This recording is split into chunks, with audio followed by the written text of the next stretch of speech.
Just one drop of ink is enough for the blue sky to record people's hearts. No one knew. The old beggar that day was the Dragon King testing the hearts of the people.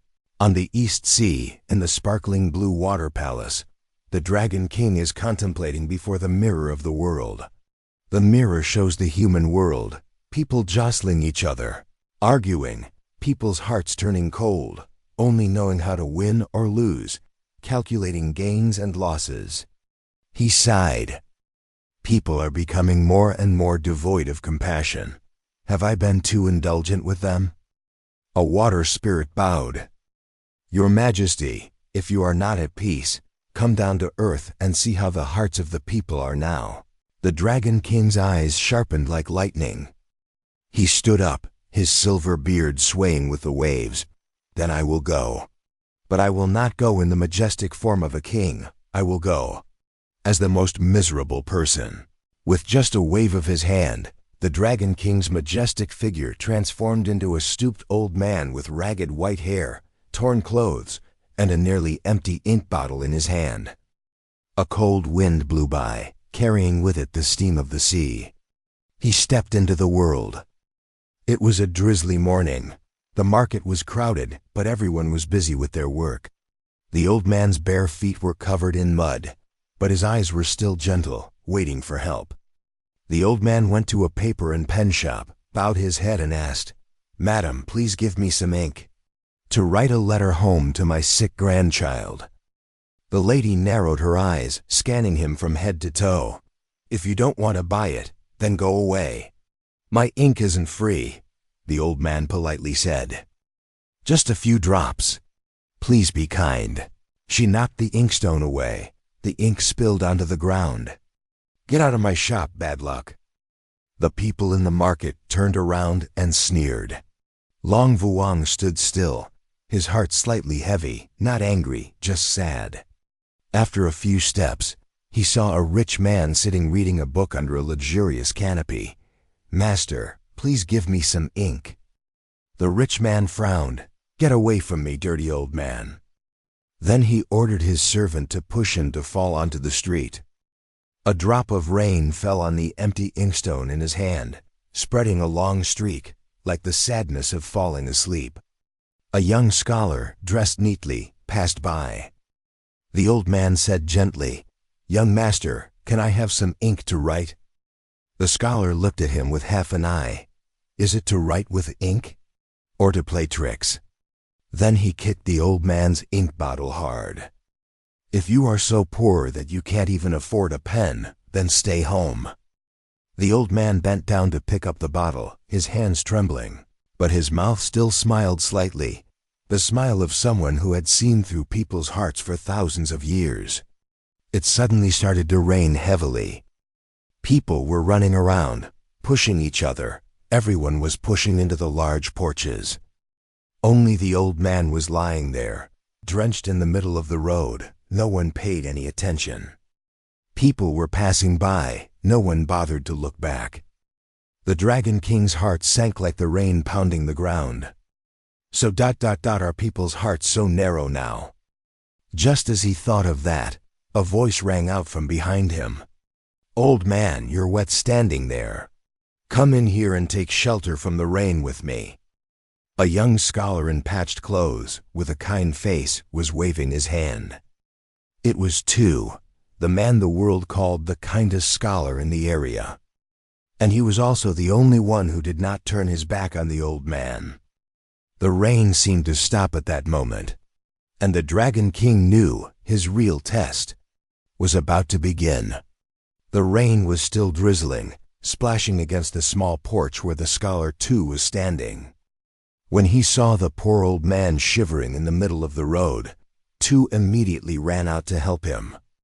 His shirt was just a thin piece of cloth, patched in many places, but his smile was warmer than the oil lamp. "Sit down and rest. Let me make some tea to warm you up." The old man, who was the Dragon King, looked around the small house, the leaky thatched roof, the old wooden table, the books on the shelf with worn corners. A poor place but strangely clean and warm. To placed a cup of hot tea in front of the old man and asked softly, "You've come a long way, haven't you?" The old man nodded. "Yes, I'm going to find some ink. To send a letter to inquire about your health, but no one in town will give me any." Tu was a little stunned. Then, without thinking any further, he stood up and went into the room to take out a small inkstone, carefully wrapped in a piece of cloth. He said, "I saved up for a few days to buy this ink. But you need it more. I'll give it to you." The old man choked up. "But I'm about to take the exam. What if I don't have ink?" Smiling gently, "There are many exams, but people in trouble only come at this time.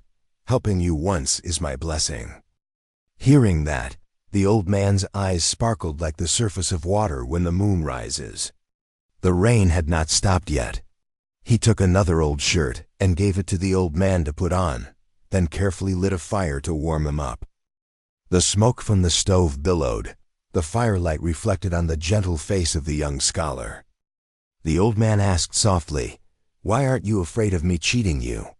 Aren't you afraid of giving it away and losing it?" Answering softly, "A poor person still has the right to be helped. I give to you because I want to, not because I expect anything in return." That sentence made the whole house light up. In the Dragon King's heart, the seawater seemed to be surging. Perhaps it had been a long time since he had seen such a pure heart. Not wealth, not power, just a little ink, a heart, but enough to illuminate the darkness of the human world. The old man stood up and adjusted Tu's shirt. "You are a good person. Your life from now on ... will not be a loss." Tu smiled, thinking it was just an old man's consolation. But the old man knew, this promise ... is the promise of the Dragon King. The rain finally stopped. The old man thanked Tu and left, walking slowly towards the end of the road. To watch the old man's figure gradually shrink in the mist. Little did he know that from that moment on, his fate had taken a different turn. As for the Dragon King, as soon as he left the house, he looked up to the sky. A good-hearted person deserves the blessings of heaven and earth. The wind rose, the blue clouds gathered, and in the distance thunder sounded. A sign that cause and effect had begun to operate. That night, when the old man left the small porch of the scholar Tu, the sky had cleared up again. But in the sky, the blue clouds began to rotate, a signal that only the Dragon King could control. The old man walked into a deserted alley, waving his hand lightly. A blue aura enveloped his body, his tattered clothes disappeared, and his hunched figure gradually straightened. In an instant, the Dragon King revealed his true form: blue robe, silver beard fluttering in the wind, eyes as deep as the bottom of the sea. He breathed softly. "In the human world, there are good people, there are evil people. Now I will record everything." The Dragon King took out the heavenly good and evil book, an ancient book that glistened with water, only opened when there was a cause and effect that needed to be decided. The pages of the book automatically turned, showing the images of each person who met the old man during the day. The image of the landlady appeared, her face grimaced, her hand pushing the old man out the door. The Dragon King waved his hand, greedy heart, poisonous mouth. Note: minor disaster, loss of property, business failure. On the page appeared the word disaster, red as hot coals. The rich man's image appeared. He crossed his arms and ordered someone to push the old man down. Cruel to the weak. Note: just a disaster, loss, illness comes. A dark streak of water swirled, settling into the word failure. The arrogant Confucian scholar, learned but immoral. The scene of him kicking the inkstone. A contemptuous smile was clearly visible. The Dragon King frowned. Arrogant, disrespectful, looking down on the poor. Note: great disaster. The path of fame and fortune is broken. Disaster strikes.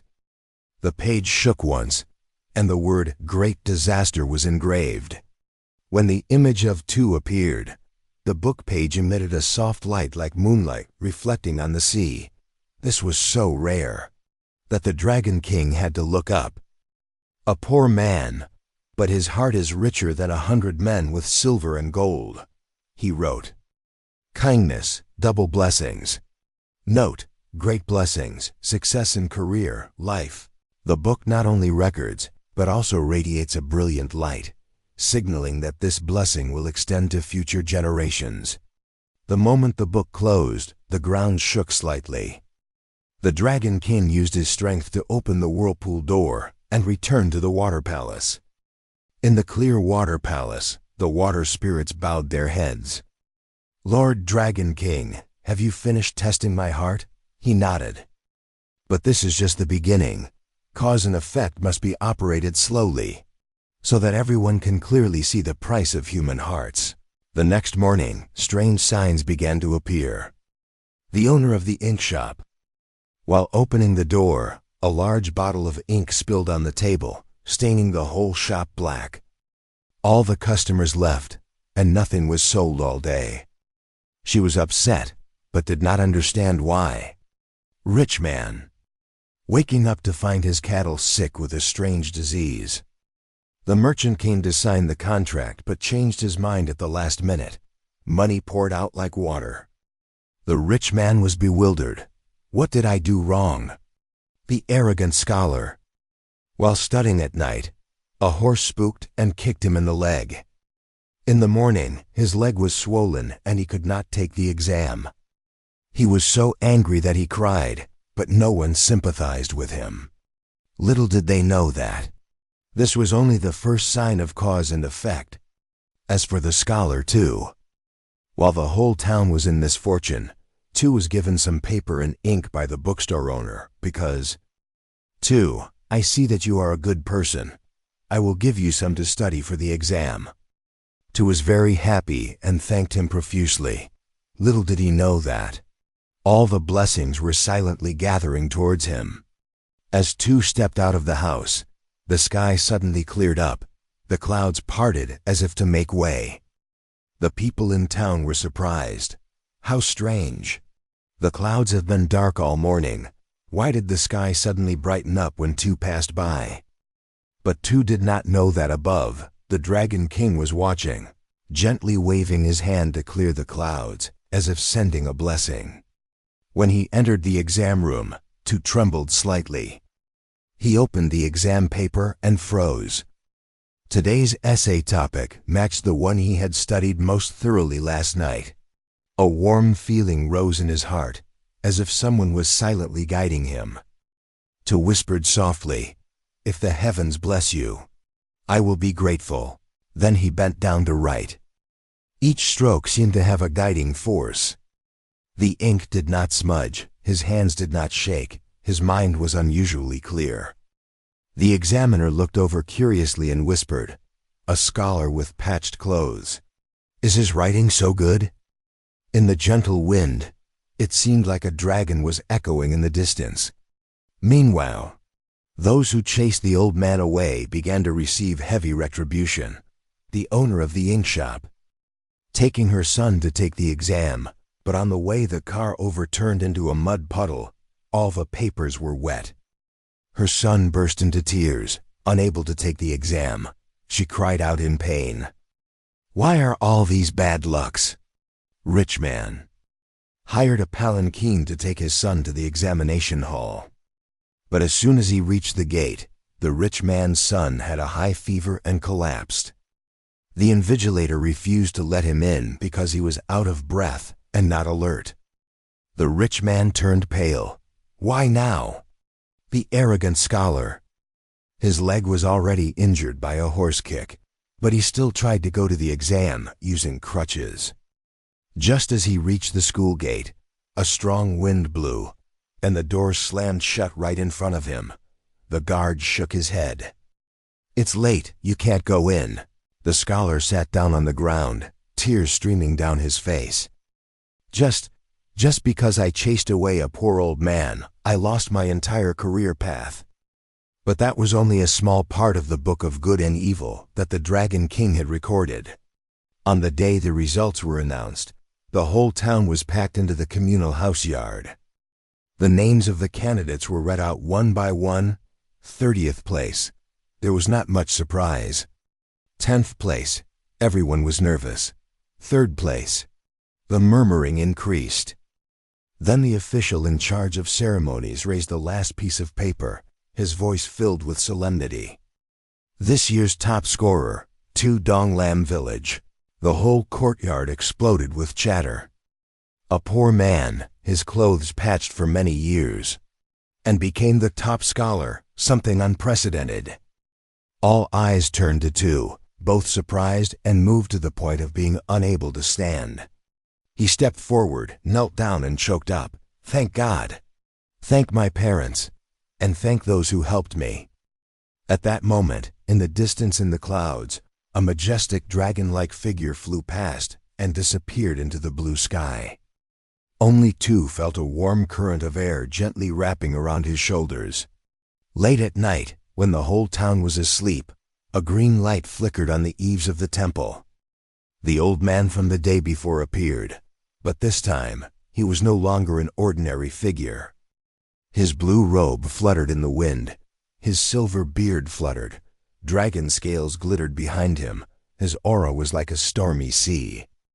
The Dragon King appeared in the middle of the courtyard, his light illuminating the entire small house. Kneeling down, his heart pounding, Who are you? The Dragon King smiled gently. I am the Dragon King of the East Sea. I came down to earth to test the hearts of the people. You are the only one who can maintain a kind heart in this cold era. He pointed to the good and evil universal board in his hand. Those who refuse to help those in need will face retribution. As for you, thanks to your kindness, your blessings will bloom forever. The Dragon King waved his hand, and a small jade seal flew into 2's hand. From now on, your blessings will spread far and wide. Use it to do good deeds and help others. Remember, cause and effect always exist. It's just a matter of when it will come. 2 was so moved that he choked up, tears welling up in his eyes. I will live humbly and help others. He nodded, then turned into light and flew up to the sky, leaving behind a sound like waves crashing against rocks. Retribution for those who chase away. The owner of the ink shop. The shop is broken, all the customers leave. The whole day is lost, and you have to rely on others to save it. The rich man. The livestock is sick, money is lost, and the son misses an important exam. The arrogant scholar. Seriously injured, unable to take the exam, and his reputation is over right before his eyes. They regret it, but the retribution is deep and cannot be reversed. As for 2, thanks to his blessings and diligence, he later became an honest official, helped the people, and saved the poor. His career was smooth, but he was not arrogant. Every person in trouble received a helping hand from him. People looked at 2 as a shining example. Kindness is never in vain. Helping others without expecting anything in return, that is true kindness. Ignoring the poor, looking down on the weak, will have consequences even if you are rich. A small action can change a person's life. If you believe in karma and kindness, please subscribe so you don't miss out on meaningful stories like this.